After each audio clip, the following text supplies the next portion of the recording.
Dans le ciel, la pleine lune se dissout lentement en un squelette noir. L'écran de ton téléphone portable illumine ta chambre sombre comme un fantôme bleuté. L'application d'ovulation a fait éclore sa fleur rose pour signaler un jour fertile. Tu es à un âge où tu peux planifier la décision la plus cruciale de ta vie simplement en regardant une notification de calendrier. Maintenant, éteins cet écran et imagine, même nuit en 1349, même ciel.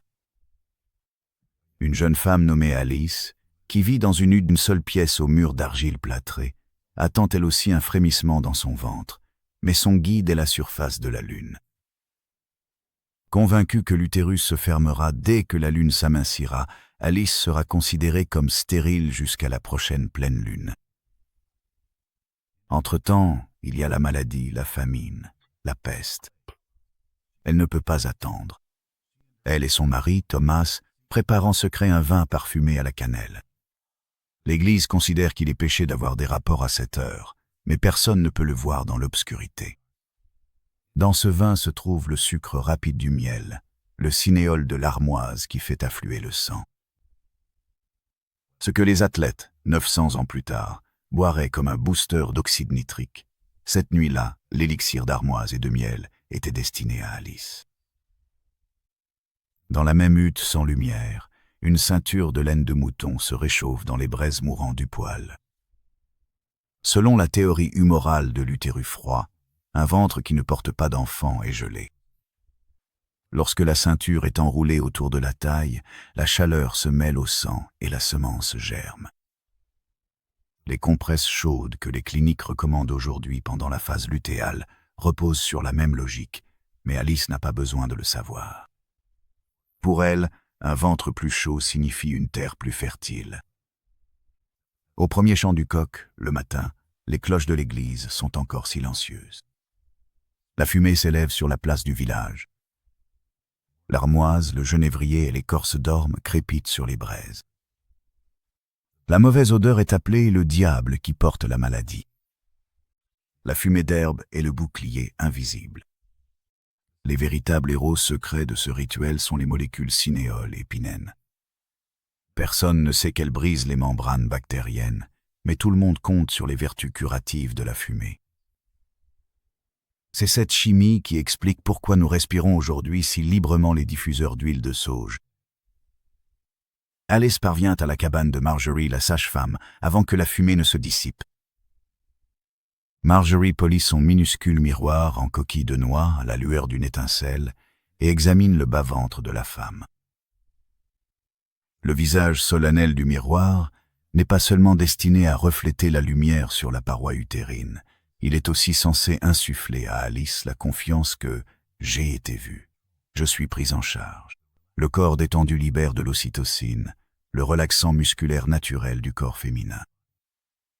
Marjorie plonge le miroir dans de l'eau bouillante avec du gingembre, une pasteurisation éclaire dans une marmite d'herbe bouillante au lieu de l'acier stérile d'aujourd'hui. Pendant ce temps, la seule boulangerie du village a coupé la fumée de sa cheminée. Les portes sont fermées. Personne ne sort. La lune est faible. L'air est vif et des rumeurs de peste noire sont parvenues jusqu'aux villes frontalières. Mais Alice ne pense pas à la peste, mais à l'huile de dragon conservée dans un pot en argile. L'huile de dragon, un mélange de miel, de sel, de résine de bois de rose et de cire d'abeille, est le parfum le plus précieux du village, juste après celui des bébés. C'est une pommade pour le cordon ombilical d'un bébé, un pansement pour une suture postpartum, un remède pour la main gercée d'un fermier. À des centaines de kilomètres de là, le mot antiseptique n'est pas encore né.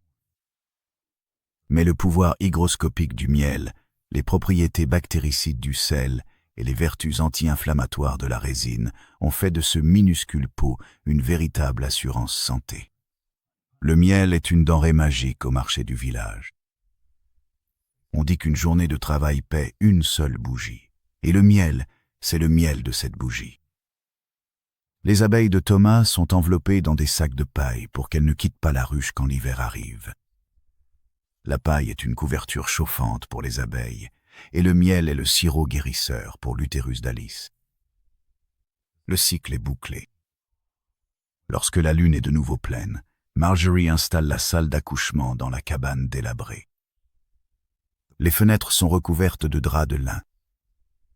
La seule lumière dans la pièce est une faible bougie au beurre de miel. Les chevilles d'Alice pendent à 2 grosses cordes suspendues au plafond, la gravité tirant l'épaule du bébé vers le bas. Ancêtre du lit d'accouchement vertical moderne, ce simple dispositif était installé au plafond du village. Des tiges et des crochets sont chauffés sur des pierres brûlantes et trempés dans de la graisse de poulet. L'huile fait office de barrière contre les brûlures, de barrière contre les germes. Dehors, le vent griffe. Thomas est agenouillé à l'extérieur de la salle d'accouchement, priant au-dessus de la fumée d'armoise. Les prières ne sont peu, être pas scientifiques, mais elles sont un mantra qui fait baisser le cortisol et dilate les vaisseaux. Quand l'âme s'apaise, le corps résiste. Un hurlement de loup se fait entendre depuis les montagnes lointaines, une malédiction pour certains, pour d'autres simplement la marche nocturne de la nature.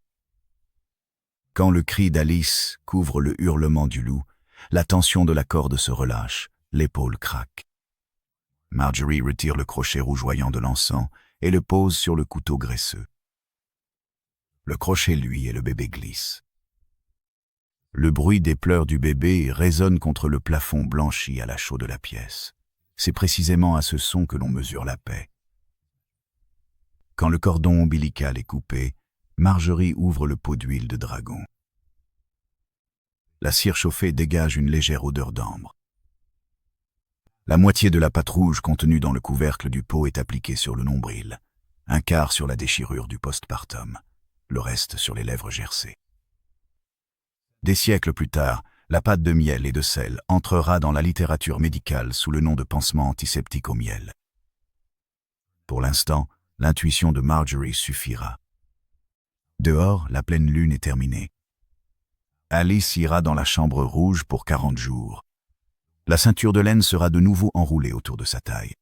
Les feuilles d'armoise resteront au chaud entre l'écharpe de lin.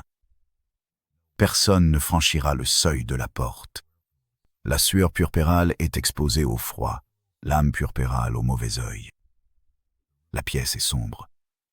L'obscurité porte l'hormone de la paix, la mélatonine en termes modernes, à son apogée. Aujourd'hui, lorsque les guides d'hygiène du sommeil recommandent de couper la lumière bleue, l'absence même d'un seul appareil électronique au village constitue une excuse biologique involontaire. Quand Thomas part battre le blé, le feu dans la maison s'éteint. Alice est allongée dans son lit avec son bébé, un matelas épais de paille sous eux. Lavande et menthe se mêlent dans la pocha qui est renouvelée à chaque saison. Le linalol de la lavande, le menthol de grand-mère, la version à l'odeur de terre des ingrédients vendus en flacons dans l'aromathérapie moderne. Le foin est bien tassé, le matelas est dur, la colonne vertébrale est droite. Le fait que les douleurs chroniques du dos soient moins fréquentes dans l'histoire est dû non seulement à la marche accrue, mais peut être aussi à ce pyjama orthopédique. Une courte pointe en feutre d'une seule pièce les recouvre, sans rien brûler pour se réchauffer. La chaleur corporelle est emprisonnée dans les fibres remplies d'air du feutre. Isolation thermique passive. Sur la place du village, l'encens du soir s'élève à nouveau des braises. La fumée d'armoise est trop éloignée pour toucher le corps du bébé, mais elle imprègne les chevrons de la maison. Les mouches et les puces sont tenues à distance. Alice se réveille à 2 heures du matin lors de la première pause du sommeil biphasique. Ce n'est pas l'heure des âmes, mais l'heure de la productivité. Elle tisse silencieusement le fil de lin qu'elle a préparé près du berceau. Les laboratoires du sommeil moderne ont montré que les sujets vivant dans l'obscurité reviennent eux aussi à un sommeil biphasique. Le programme du corps est essentiellement resté le même qu'à l'époque. Le clair de lune qui passe par la seule fenêtre de la maison forme désormais une tranche d'argent. Alice sirote son thé postpartum préparé avec les herbes du jardin, ortie, sauge, fenouil. Le fenouil stimule la prolactine et augmente la production de lait. La sauge assèche la plaie. L'ortie augmente le taux de fer et nourrit les globules rouges. Pas d'ordonnance médicale, mais le jardin d'herbe est une véritable armoire à pharmacie.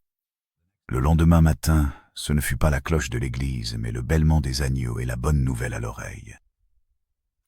La ceinture d'Alice est desserrée, le bébé tête, rose pâle. Le pot d'huile de dragon a diminué d'un tiers. Marjorie cherche du miel frais, écrase la résine de pélargonium, broie l'extrait d'aloès dans un mortier et un pilon. Les années passeront et, dans le registre du village, la nuit où le fils d'Alice est né sera consignée comme la lumière sur la lune noire.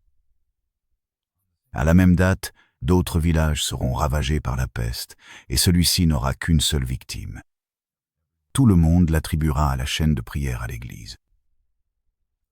Mais peut être à la fumée d'armoise, peut être à la ceinture du mouton, peut être à l'huile de dragon, ou peut être à tout cela à la fois. Dans les hôpitaux modernes, des écrans LED comptent les pulsations, des pompes à perfusion font couler les gouttes de sérum. Les arrière-petits-enfants d'Alice ne remarquent même plus le visage de la lune, absorbé par ces écrans. Pourtant, l'utérus fleurit toujours dans la même obscurité. L'armoise porte encore le même signal. La ceinture chaude accélère toujours le sang. La technologie n'a pas remplacé le rituel. Elle nous a seulement fait oublier l'odeur, l'obscurité, le silence. À présent, l'écran de votre téléphone pourrait bien s'allumer à nouveau. La fleur rose de l'application d'ovulation est toujours là. Mais peut être que ce soir, tu laisseras la fenêtre entr'ouverte pour laisser entrer un peu d'obscurité. Peut être te souviendras-tu de la ceinture de mouton en posant ta bouillotte chaude sur ton ventre. Peut être mettras-tu une goutte de trop sur l'oreiller à la lavande. Et qui sait, peut être qu'un jour tu auras un enfant et tu lui raconteras une vieille histoire. Quand la lune s'est éteinte, l'utérus s'est endormi. Nous avons attendu sa lumière et elle est revenue.